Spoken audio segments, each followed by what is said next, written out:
Hello Year 11. This video is focused on Paper 1 Section A of the English Language GCSE exam. This is the reading section where you read 2 or 3 non-fiction texts and then you're asked a series of questions about them. One of the areas of this exam that people tend to struggle with is writing about the use of language and writing about the use of presentation that the texts show. A really useful resource that we've found is on our school website on wix.com/cheney-english/GCSE, and it's the Putting It More Precisely sheet. This sheet gives you access to lots of different ways to describe techniques.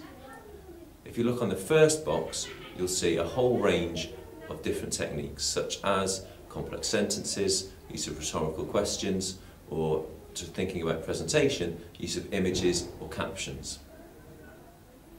In the second box, and this is what students have found really useful in the past, there's a series of phrases, words and phrases that you can use to describe the effects of the techniques. Sometimes students find this very difficult to do, so to learn a whole bunch of these phrases has really helped students to achieve the C grades. There's all sorts on there. The one that sticks out to me is that techniques can be said to lodge the idea in the reader's mind, or perhaps does the technique create sympathy? Is it humorous? Does it have sudden impact? What we'd suggest that you do is to learn as many of these techniques as you can.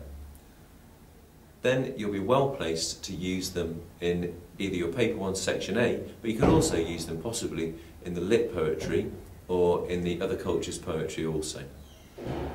So, to recap, I've introduced you to a resource available to you on our website which encourages you and allows you to write about how writers use language and how writers use presentation in a much more skillful way.